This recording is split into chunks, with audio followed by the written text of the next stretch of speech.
చేసుకోవాలి. Next flexi తయారు చేసుకోవాలి.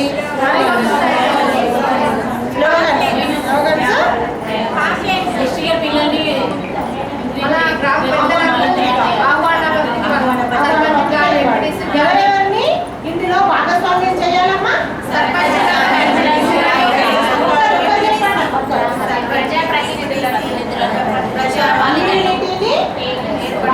ఇన్ఫర్మేషన్ ఇవ్వాలి.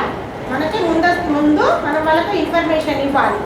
మరియు కిషోర బాలికల్ని కూడా స్వచ్ఛంద సంఘాల వారిని కూడా మనము ఇందులో భాగస్వామ్యం చేస్తూ ఇంతకుముందు గత సంవత్సరం మన అంగన్వాడీ కేంద్రంలో మొదటగా మేము హైదరాబాద్ డైరెక్టరేట్ ఆఫీస్ దగ్గర మేము ట్రైనింగ్ సూపర్వైజర్స్ని ఒక 12 మందిని వెళ్ళి ట్రైనింగ్ తీసుకొని వచ్చి విడుదల వారీగా మా జగిత్యాల ప్రాజెక్టులో ఉన్నటువంటి 4 ప్రాజెక్టులకి మొదటగా జగిత్యాలు, తర్వాత ధర్మపురి, తర్వాత మల్యాల, తర్వాత మెట్పల్లి ప్రాజెక్ట్ని 4 ప్రాజెక్టులుగా మేము తీసుకొని విడుదల వారీగా ఒక్కొక్క ప్రాజెక్టులో ఫస్ట్ 3 రోజుల ట్రైనింగ్ సెషన్ను 4 బ్యాచ్లుగా చేసి ఇక్కడ కలెక్టరేట్ ఆఫీసులో 4 బ్యాచ్లు ఇప్పుడు నడుస్తున్నాయి.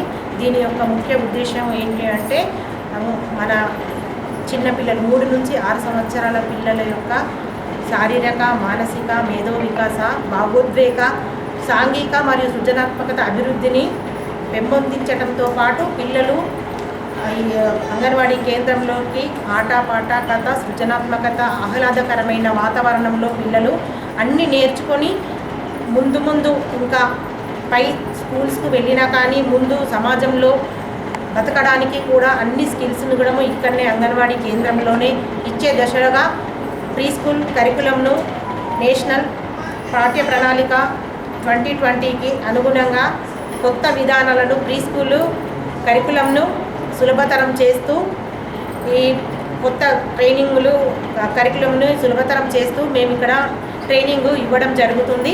ప్రతి ఒక్క అంగన్వాడీ టీచర్స్కి మన స్టేట్ లెవెల్లో 35,700 మంది అంగన్వాడీ టీచర్స్కి కూడా ప్రతి ఒక్కరికి ట్రైనింగ్ ఇవ్వడం జరుగుతుంది. ఇప్పుడు మన జగిత్యాల డిస్ట్రిక్ట్లో మొదటగా జగిత్యాల ప్రాజెక్ట్ని తీసుకొని ఇక్కడ ట్రైనింగ్ ఇవ్వడం జరుగుతుంది.